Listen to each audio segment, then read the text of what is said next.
This is how to run a sub 40-minute 10K. My name is Jason. I'm going to go over all of the exact tips, tricks, and strategies to help you break that 40-minute barrier in the 10K. Let's dive in and let's do this. So the 10K is becoming one of the more popular race distances in the United States, as well as other places around the world.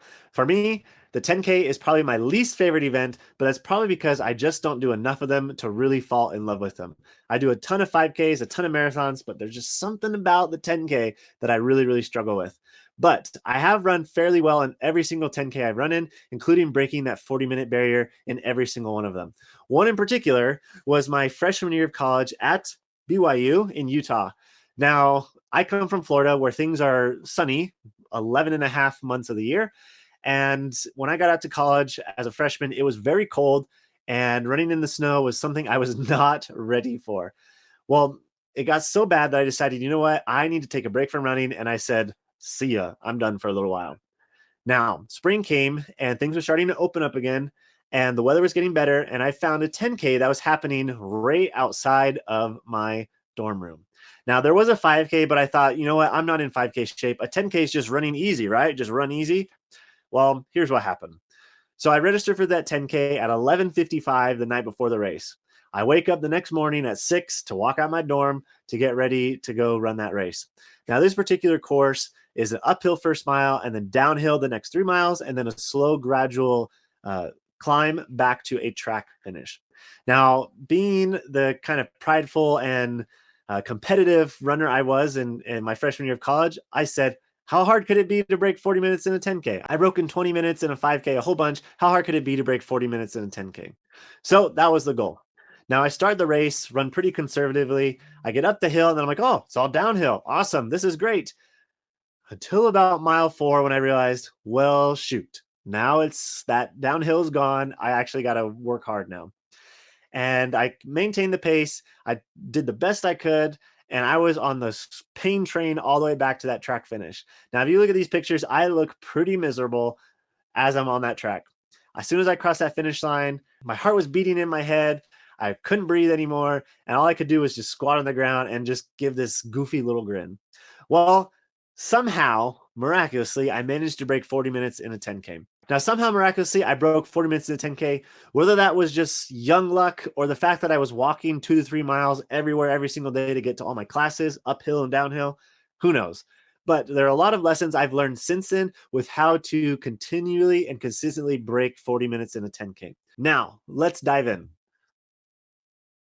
So before we get too much further, down below, let's hear how many 10Ks you've actually participated in. For me, I'm probably only around maybe 10 to 15 true 10Ks.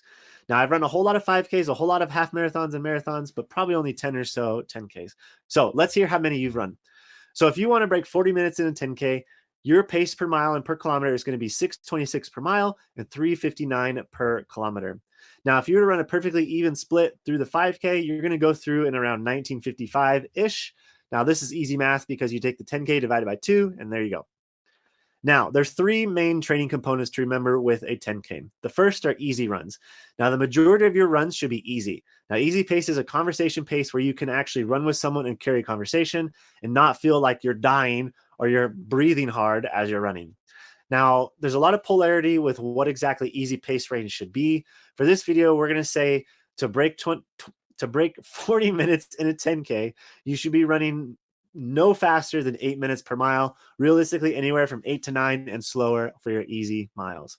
Now, a lot of that depends on your experience as a runner, your age, your gender. There's all kinds of different factors, but we're just going to say bottom line, don't run faster than 8 minutes to be a true easy pace for this 40-minute barrier. Now, for our metric friends, that's going to be about 5 minutes per kilometer. The second component to talk about are tempo runs. And for the 5K, 10K distance, tempo runs are super important. Now, your tempo or threshold pace is about 80% of your race pace, give or take a little bit. Now, for this particular distance and for this particular time, you're going to want to shoot for about 640 to 650 per mile or about 410 to 415-ish per kilometer for those tempo or threshold workouts. The third component are intervals. Now, intervals are shorter reps or shorter bouts of exercise running at a harder pace. These intervals usually are faster than your goal race pace because you're trying to stimulate and try and increase muscle adaptation and increase strength and speed and get those muscle fibers working in a way that you're not usually going to get doing anything else. Now, as far as pace goes, you're going to go faster than about 610 to 615 per mile, or about 345 to 350 or faster per kilometer. So how long should your training plan be? That depends on where you're at in your running career. Now, if you are more experienced and you have done lots of 10Ks, you could probably get away with a shorter block. If you're new to the distance, you probably want to do a little bit longer block.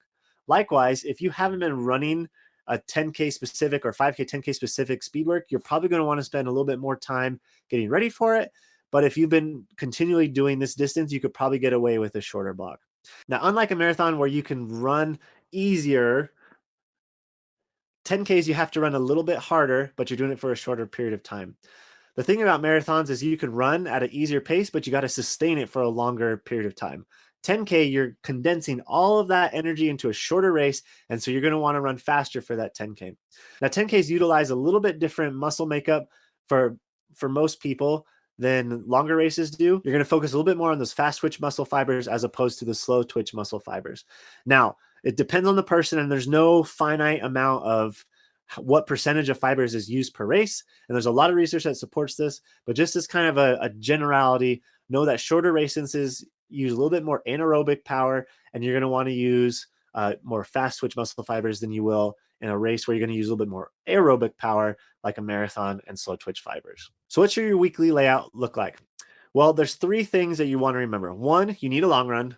Two, you're going to want to have some speed work there. And three, you're going to want to make sure you keep a lot of it easy. So if you were to look at a sample plan, this is kind of what it would look like. You're going to want to have two different kinds of speed work, or at least I recommend having two different kinds of speed work, one early in the week, one later in the week, and then having that long run. Everything else, again, is easy. So that first group of speed work is what I call group A. Now, these are going to be your shorter interval type workouts where you focus more on speed and power. So these would be things like doing 8 to 12 by 400 meter repeats or 6 by 1K. Remember, your pace is going to be faster than your race pace, but you're also going to get a recovery period after each one of these reps. Now, if you want to focus more on the tempo threshold side of things, you're going to look at group B. Now, group B are more tempo threshold workouts where you're not running quite as fast as race pace, but you're going to do it for a little bit more extended periods of time. So one of my favorite workouts for a 10K and really up through a half marathon is doing 2 to 3 by 3K repeats. What you'll do is you'll warm up, you'll do a 3K bout of threshold work, and then have usually a 2 to 3 minute recovery, and then do a 3K repeat. Now, remember, this is tempo or threshold pace, so you're not going all out. You're going about 80-ish% of that race pace. Another workout that's a staple for sure in 10K race prep are doing tempo runs. Now, I put 20 to 40 minutes. Realistically, doing 20 to 30 is sufficient. If you're really, really, really trying to focus hard on that 40-minute barrier, you can get away with doing a 40-minute tempo, but that would be a really big workout to do. So I would probably recommend staying on the shorter side of it, but I put it there just in case. So you remember your threshold pace is a little bit slower than your race pace. So you're targeting around 640 to 650-ish per mile, about 410 to 415-ish per kilometer. So how should I pace myself on race day? Well, a lot of this depends on a lot of different factors. First and foremost, you need to know the course. Now, where I live in Utah, a lot of courses are downhill, and so you could get away with going pretty aggressive at the start. Now, if you're in a course that has a lot of hills, a lot of climbing, a lot of turns, you're going to want to make sure you know where all those are because all those things can affect your pace on race day. You also want to know the weather. If it's going to be really hot and humid versus really cold and dry or somewhere in the middle, you're going to want to adapt depending on those conditions. Hot and humid conditions make it really hard to run fast, especially trying to push that anaerobic base like you do in a 5K, 10K. So you're going to want to adapt and make sure you're cautious about that. Likewise, you're going to want to know nutrition and hydration. Now, for a 40-minute 10K, you probably don't need to worry about nutrition during the race. Maybe focus on nutrition before, as well as hydration. You don't need to focus a ton on hydration. Maybe if you need it, some kind of water early on in the race. There's a lot of research that suggests that taking water or fluids in this kind of race in mild conditions don't actually do anything for you. So keep that on the back burner. Just kind of keep that in your mind a little bit. For the 10K and breaking 40 minutes, focusing on nutrition before the race is probably what you want to focus on more. Lastly, make sure you recognize how you feel. If you're feeling pretty lousy, try and adapt at the start. Don't go guns a-blaze in the start and then burn up and then crash and burn.